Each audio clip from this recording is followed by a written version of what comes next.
नजरिया। मोहिनी, रोली, बेटा आ जाओ, चाय तैयार है। आए माँ। मोहिनी और रोली दोनों शाम की चाय के लिए डाइनिंग रूम में आ गए। मीरा जी ने सबको चाय और गर्मा गर्म प्याज की पकौड़ी परोसी और खुद भी सबके साथ चाय पीने के लिए बैठ गई। मोहिनी मीरा और अनिल जी की बेटी है। अनिल जी मीरा जी के पति पोस्ट ऑफिस में हेड क्लर्क हैं और मीरा जी हाउसवाइफ हैं। रोली मीरा जी की बहू है जो कि बहुत ही प्यारी और हंसमुख स्वभाव की है। सभी हंसते मुस्कुराते शाम की चाय का आनंद ले रहे हैं और शादी की तैयारी की चर्चा भी कर रहे हैं।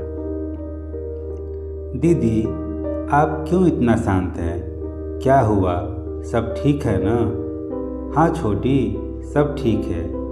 ये सुनीता जी हैं, मीरा जी की बड़ी बहन, जो मीरा जी के घर आई हैं क्योंकि मोहिनी की शादी की तारीख आज से 20 दिन बाद है और मीरा और अनिल जी के बहुत आग्रह करने पर वह शादी से 20 से 25 दिन पहले ही आ गई हैं।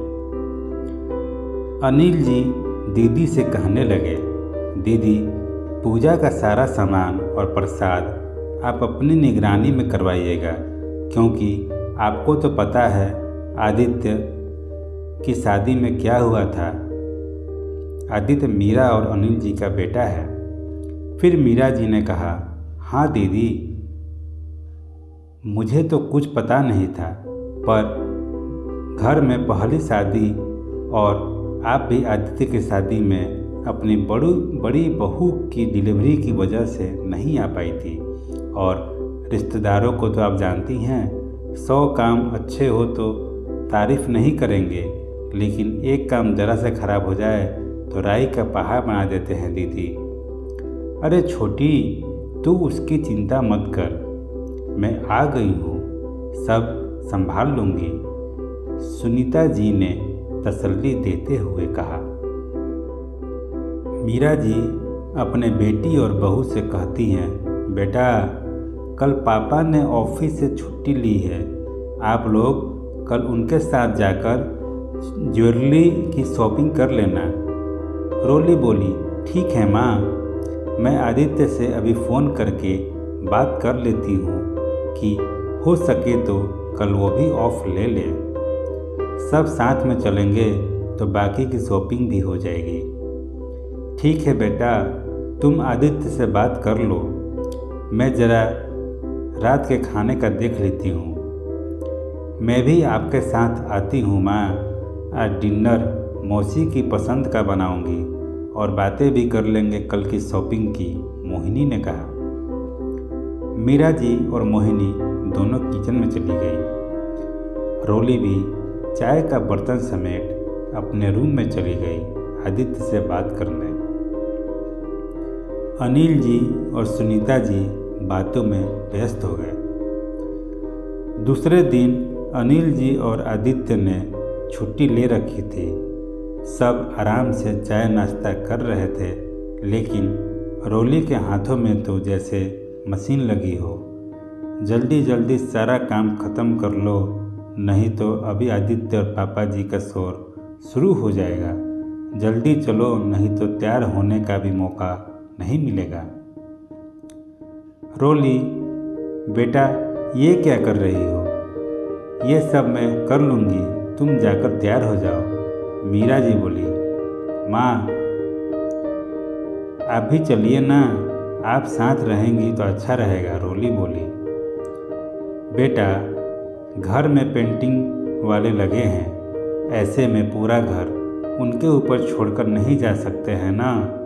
और तुम साथ जा रही हो, मोहिनी की पसंद तो तुम अच्छे से जानती हो। मुझे तो तुम पर पूरा भरोसा है, तुम सब अच्छे से संभाल लोगी। लेकिन माँ, लेकिन वेकिन कुछ नहीं, ये सब मैं देख लूँगी। और पापा बोल रहे हैं लंच बाहर करने के लिए, तो अपना और दीदी का खाना मैं बना लूँगी, तुम जाकर तैयार हो जाओ। मीरा जी ने रोली को तैयार होने के लिए भेज दिया और खुद रसोई में लग गई। माँ, कैसे लग रहे हैं हम लोग? मोहिनी की आवाज़ से मीरा जी ने पीछे मुड़ कर देखा। मेरी बेटियाँ तो हमेशा ही सुंदर लगती हैं, नज़र न लगे तुम लोगों को। तुम लोगों का ये माँ से तारीफ़ करवाना हो गया हो तो चले। पापा कब से बाहर इंतज़ार कर रहे हैं। जैसे ही आदित्य ने कहा, मोहिनी और रोली दोनों बाहर की तरफ भागी कि कहीं और डांट ना पड़ जाए। दीदी, बाहर आ जाओ, मैं आपका चाय नाश्ता यहीं ले आई हूँ, मीरा जी ने सुनीता जी को आवाज़ लगाते हुए कहा। क्योंकि सुनीता जी बिना स्नान और पाठ किए कुछ खाती पीती नहीं थी, इसलिए वह सुबह सबके साथ नाश्ता नहीं कर पाई थी। मीरा जी भी वहीं बैठी सुनीता जी के साथ चाय पी रही थी और सब्जियां भी काट रही थी। ये क्या छोटी, तुम इस समय सब्जियां क्यों काट रही हो? बहू ने अभी तक खाना नहीं बनाया क्या? बस सब्जी ही बनानी है दीदी, बाकी सब हो गया है, मीरा जी बोली। ये सब क्या है छोटी, और आज तुम अनिल जी के साथ बाहर क्यों नहीं गई? तुम्हारा दिमाग तो ठीक है ना? मोहिनी के गहनों की शॉपिंग करने के लिए तुमने बहू को भेज दिया और खुद यहाँ बैठी सब्जियाँ काट रही हो। हल्के और बेकार गहने पसंद कर लिए बहू ने तो ससुराल वालों के सामने मोहिनी की क्या इज्जत रह जाएगी। सब कहेंगे एक ही बेटी थी, उसमें भी इस तरह के गहने दिए। और ये किस तरह के कपड़े पहनती है बहू? न साड़ी, न सर पे पल्ला, सबके साथ जब देखो तो हंसी मजाक। सास ससुर के सामने कैसे रहते हैं इसका भी ढंग नहीं, और तू क्यों हमेशा उसके साथ काम में लगी रहती है? सास है उसकी, कोई बाई नहीं। इतने दिनों तक तो किया ना, अब बहू आ गई है तो आराम कर।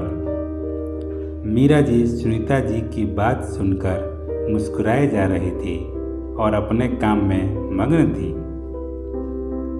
ये क्या छोटी, मैं तुमसे कुछ कह रही हूँ और तू है कि मेरी बात सुनने की जगह ये सब्जी काटने में लगी है।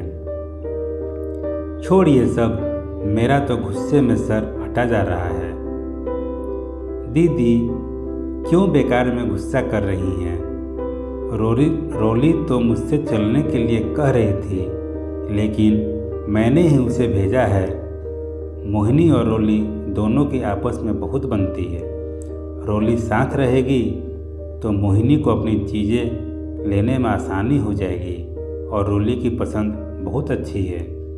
आपने देखा नहीं, मोहिनी का लहंगा कितना सुंदर पसंद किया उसने। रोली अभी प्रतियोगी परीक्षाओं की तैयारी कर रही है, उसे भी पढ़ाई करने के लिए समय की ज़रूरत होती है, इसलिए मैं भी उसके साथ कामों में लगी रहती हूँ कि जल्दी से सब काम खत्म हो जाए और बच्ची को पढ़ाई करने के लिए ज़्यादा समय मिल सके। और हंसना खेलना तो अच्छी बात है दीदी, उससे हम एक दूसरे को समझ सकते हैं, उसकी पसंद नापसंद जान सकते हैं।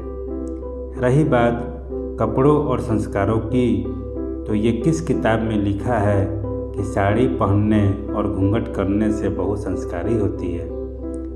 अगर उसने साड़ी की जगह सलवार कुर्ता या जींस पहन लिया तो उसके संस्कार खत्म हो जाते हैं। मेरे लिए तो जैसे मोहिनी और आदित्य, वैसी ही रोली।